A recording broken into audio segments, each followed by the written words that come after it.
তো আমি হচ্ছে খিচুড়ি রান্না করব আজকে।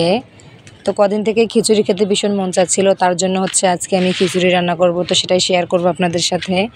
তো এখানে আমি হচ্ছে আলু নিয়েছি, এখানে হচ্ছে আমি ডাল নিয়েছি 2 রকম ডাল, মুগ ডাল, মুসুর ডাল, তারপর এখানে হচ্ছে চাল নিয়েছি, ভাতের যে চাল থাকে সেটা। তারপর আমি এখানে পেঁয়াজ কুচি, রসুন কুচি, কাঁচামরিচ কুচি, আদা রসুন বাটা, তারপর হচ্ছে তেজপাতা, হলুদ, লবণ, জিরার গুঁড়ো, লাল মরিচের গুঁড়ো, ধনিয়ার গুঁড়ো। তো এখানে আমি সব কিছুই দিয়েছি। তো দেওয়ার পর হচ্ছে আমি তেল দিলাম। তো তেল দিয়ে আমি হাতে মেখে নেব। তো আমি ভালোভাবে হাত দিয়ে মেখে নেওয়ার পর আমি হচ্ছে পানি দিয়ে দেব। তো পানি দিয়ে আমি জাল করে নেব। তো জাল করে নেওয়ার পর আমি কিন্তু ভর্তাও বানাবো।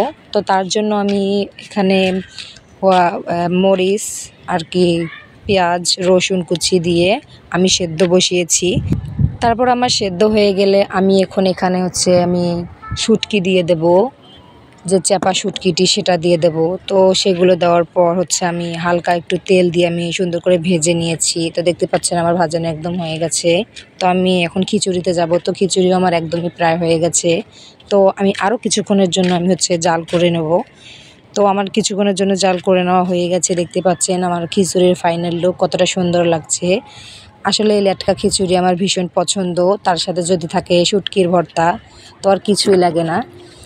তো আজকে আমার এই ভিডিওটি আপনাদের কাছে কেমন লাগলো অবশ্যই জানাবেন।